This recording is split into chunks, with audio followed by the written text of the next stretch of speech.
Thank you very much, Sarah. So my name is Priscilla Tremaine and I am a research associate at the University of Newcastle. And today I'm here to talk to you about the hydro harvester, which is a technology that we've designed to try and harvest water from the atmosphere.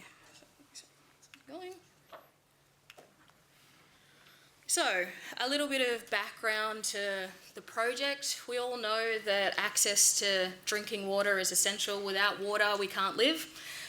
So what affects our access to drinking water? We all know water scarcity, so all of the opening addresses today, they've really focused on that drought is a persistent feature of Australia's climate, and with climate change, it's only predicted that these extreme climatic events are only going to get worse, droughts are only going to get more severe.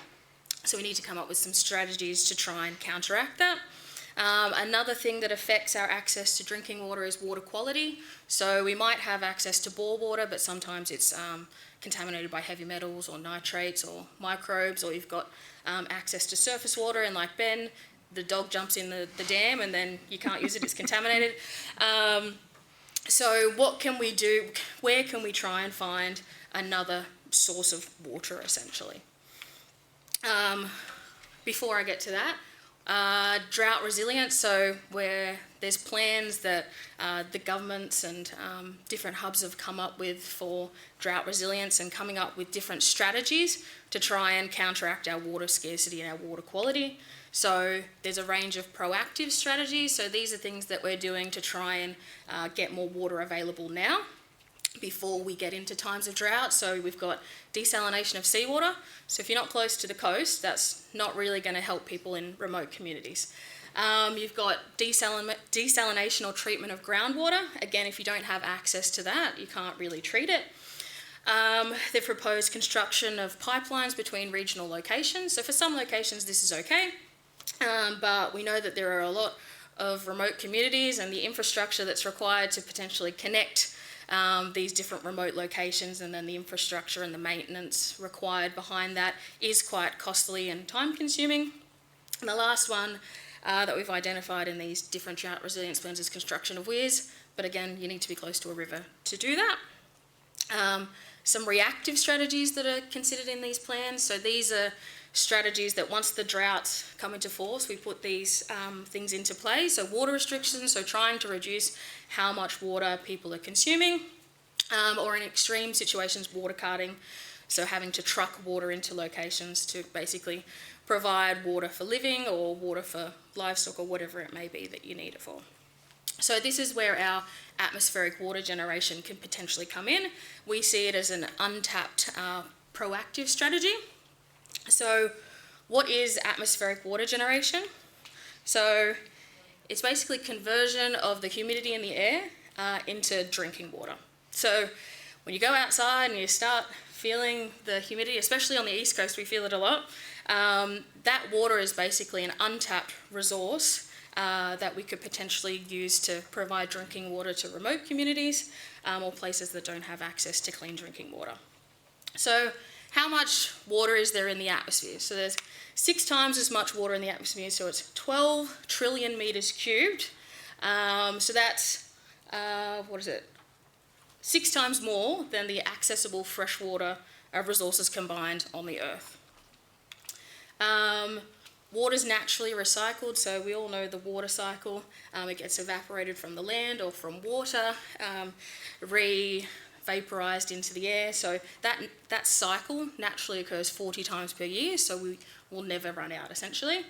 And so if we just use 1% of the atmospheric water that we have available, that's enough to support all human activities. So that's not agricultural activities or industrial activities, but just all of our human general needs. Just 1% of that atmospheric moisture is enough to support our everyday living needs. So atmospheric water generation is currently more energy intensive than desalination. So if you're on the coast, you don't really want to use this. But in remote inland regions, if you don't have access to clean drinking water, surface or groundwater, and no other strategies are like economically viable, that's where you could implement these technologies. We're trying to design a unit that could have a decentralised approach, so whether it's a council or a hub within a community that has one of our units that could then dispatch drinking water to the community. So what we've done is we've made a containerised modular unit, so potentially they could be trucked into a place that their water supply has been contaminated or broken off. You can put one of these in place and you can start generating water right there and then. One other note with atmospheric water is that it is extremely pure. You need to remineralise it before you drink it, but because it's that pure, you could feed it directly into an electrolyser to produce hydrogen. So back at the University of Newcastle, we do a lot of work in hydrogen, so this is one of the ways that we're looking to try and generate hydrogen as well. So a little bit more of the actual technology of, so how do you get the water in the atmosphere and make it into drinking water? So there's two different types of technologies. There's refrigeration based, and I think everyone would be familiar with that. It's essentially an air conditioner. So when you've got your air conditioner running, you can see there's a little bit of water that trickles out the air conditioning unit. That's essentially what a refrigeration based atmospheric water generator does. It cools down the air. As you cool down the air, the water in it drops out and turns into a liquid. So your air conditioner spits out all of this air that has no moisture in it and keeps us nice and cool. And then on the outside at your air conditioning unit, it trickles out all the water that it's basically condensed out, because it's the humidity essentially that makes you really feel the heat. So in low humidity conditions, this is really energy intensive, and if you just think about it, if we were trying to produce a lot of water, your air conditioning unit doesn't really produce much. It's like a few drops of water that comes out, so you have to cool down a massive quantity of air to get any water out of it. So there's an alternative technology which is called desiccant-based atmospheric water generation, and what it does is it uses a desiccant to capture the moisture in the air. So you've all got a new pair of shoes, and in your shoebox there's these little packets of desiccant, so that basically sucks up all the moisture and stops your shoes from going mouldy. So we're using essentially the same thing to basically capture all the moisture in the air. So what we do is we blow our air past these desiccant materials, it then absorbs all the moisture. Then what we can do is we can heat these particles up and it releases the moisture. So the reason that we want to do this is that hot air can hold a lot more moisture than cold air. So we heat it up to about 90 degrees and it can hold about 300 times more water in 90-degree air than ambient air. So by doing that, we can reduce the amount of air that we need to process and what we need to heat up essentially. So this hot air is really full of water. We put it through a condenser and we can basically produce water. So because we're using a desiccant, we're not trying to cool down lots of really low humidity air. The energy consumption is the same no matter what the humidity is. So if you've got humidity in the air, say it's 1%, 2%, you can produce water. Whereas with these refrigeration-based technologies, once you get below about 10% humidity in the air, it starts to become very energy intensive to operate these units. So I mentioned this before, the water that does come off is extremely high purity, so you need to put it through a mineralizer before you actually drink it. So now to our actual hydro harvester technology. So we're using this desiccant-based technology that I talked about before. We've actually been working on this for about the last 7 years. So 7 years ago there was a competition run by XPRIZE. So essentially what they do is they pose these great global challenges that they think the world wants solved.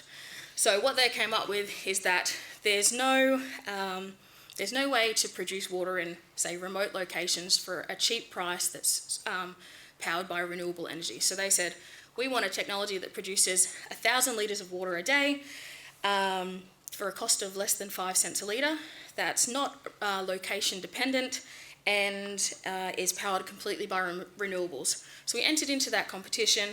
There was over 200 applications worldwide and we were picked as one of the 5 finalists with our technology that we've come up with.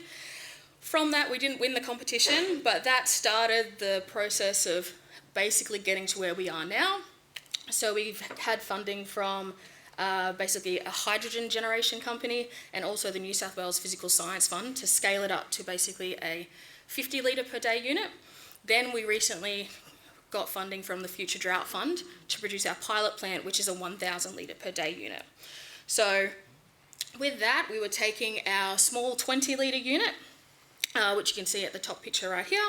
And we were tasked with trying to design and construct a 1,000 litre per day unit that's completely containerised, automated, so you can have fully remote operation. You can put it in somewhere, and then we wanted to make it so that you could plug it into renewables, the grid, or you could run it off waste heat energy.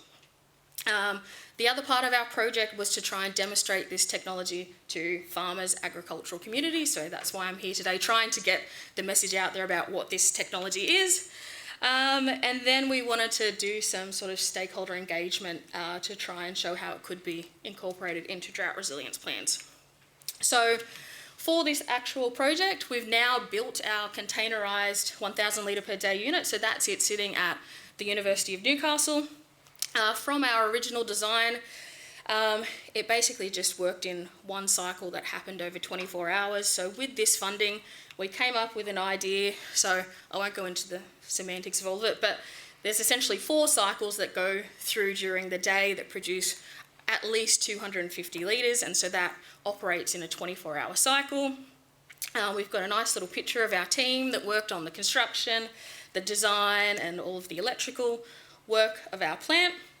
So right now, the plant is in the commissioning phase, and we're looking to have it operational in January. So I'm really here to say we're really close to having it operating, but we know that nobody's really going to want to try and use it until they can see it actually working and drinking the water. So this is sort of a preemptive talk before I can actually bring a bottle of water and say, here you go, you can test the water that we're essentially producing. So one additional thing that we've done with this project to try and get some engagement with like how the hydro harvester could work where you are is we've made this online interactive tool. So what you can do is you can go onto this app or web page, and you can select your location in Australia, and it will give you basically the rainfall data over time, temperatures, and how much water you could produce with a hydro harvest unit. So I've got a QR code here. If you scan that, that'll take you to the actual tool that you can log on and have a little play around. So how we did this was we got 20 years worth of weather data from the Bureau of Meteorology. So we went through and we processed that all through our software, took out all of the rainfall, temperature, humidity data from that, and then added in our calculations for how much a refrigeration-based atmospheric water generation technology, how much energy and water it produced, and then also our hydro harvester. So if you click on a location, you can see up in the top right-hand corner of the little map, it shows you exactly how much water you could produce per day, how much energy it uses, and the cost per litre it essentially would be. So this is all sort of preliminary numbers that we've got in there. Once we've got it actually operating, we'll update all of this data to be based on actual operational data.